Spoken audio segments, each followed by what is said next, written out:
But when I was doing these ads at the very beginning, I was like talking to a bunch of my friends who have run very good DM funnels like Cole Gordon and others. And they're like, yeah, usually we like to build rapport and say like, hey, how you doing? Tell me a little bit about yourself, blah, blah, blah. Is it cool if I send you this quick, video? And they opt in, and that's kind of like how they're doing it. Pretty much everyone I saw. And I was like, dude, screw that. We're going straight to the point and let's see how it goes. And so first thing I did was run, hey, what's your number? Like that was it. And literally 50% of people gave their number right then and there.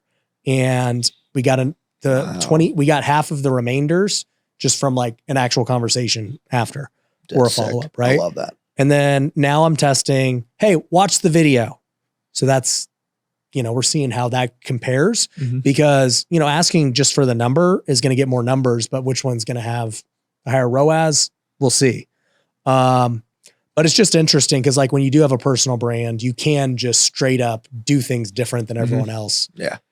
The other thing too with DMs that's worked for me when I had it was like, when you send them a link to watch anything or do anything, you always put a message after that says, hey, I'm going to be online for the next couple of minutes. Like, I'll be here if you have any questions. And you kind of make the person feel guilty. They have to click because it makes you feel like you're making them wait.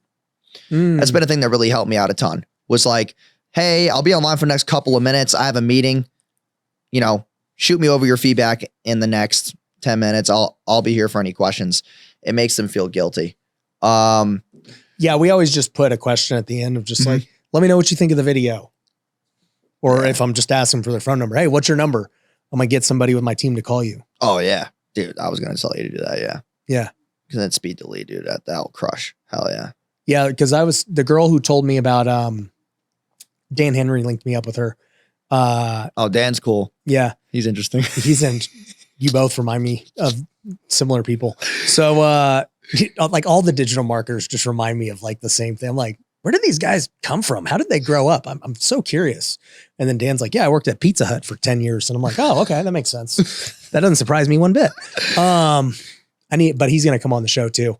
So we started to talk about it and, she told me the thing about retargeting at just $5. I'm like, wait, you mean $5 like a lead? No, she's like, you're going to spend $5 a day. I was like, how? She's like, there's not that many opt-ins. Like it's not going to even be $5.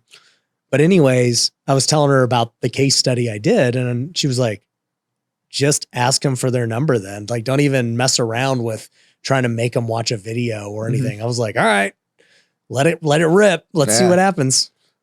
Dude, it crushes. Yeah. The other thing too was,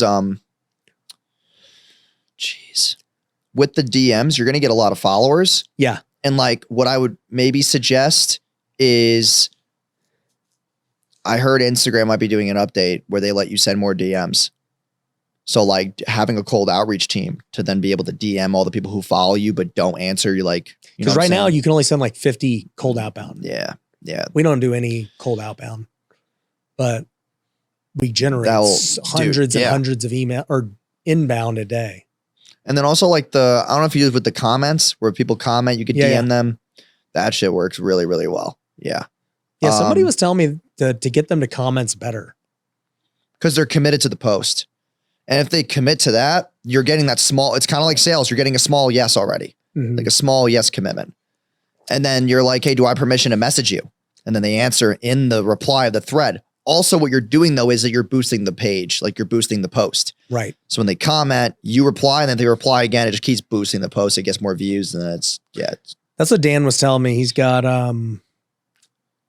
the comment, and I don't know if the AI bot comments back or not, but it does something like that. It should if you trigger it off a certain conventional word. Yeah. You could trigger it. Yeah. Yeah. Interesting. Yeah, I met a guy who's doing about 2 million a month, and his DMs all manual.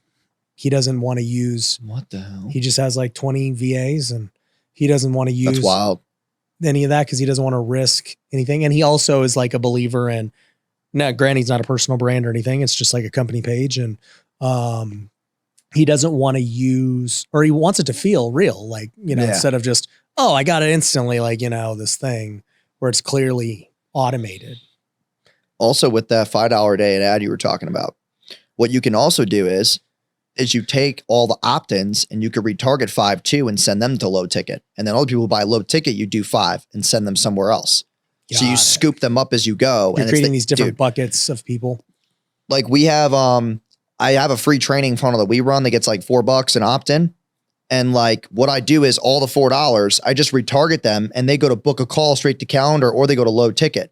All the people who buy one low ticket get $5 retargeted to the second low ticket. All people buy the second one, I get like 20-cent purchases, and they just go through the funnel, and it's just like, dude, it's the easiest ROAS ever. Yeah. So it's sick. Yeah. She was,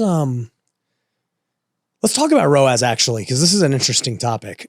Because I talked to pretty much everyone in the industry, and number one, I don't believe anyone. That's just what I have come to the conclusion of. Like, it's not that I don't not believe people's character or anything. I just don't believe we're talking about the same thing. Mm-hmm. Because the way I've realized is so many people identify ROAS in their own way. And I'm like, this makes no sense. Why would you count it that way? Right. Like I'll have some people that just do contract value. I'll have some people that will do, cash collected from payment plans, from new cash. Some people who are only doing just like brand new customers, and payment plans are a separate thing. Like, and then I started going down the rabbit hole. I'm like, well, how do you get proper attribution on a thing that, somebody upselled 6 months later, like how the heck are you doing ROAS? I only do 30 days. So explain to the audience. So like when someone buys, if you actually have like legit systems in place, you should be able to pull more money out of somebody within 30 days. So whenever I run ads, like, yeah, I look at 7 days, 14 days, like that stuff's cool, but like you should have enough cash on hand to spend the money to play the LTV game. I only play 30-day LTV.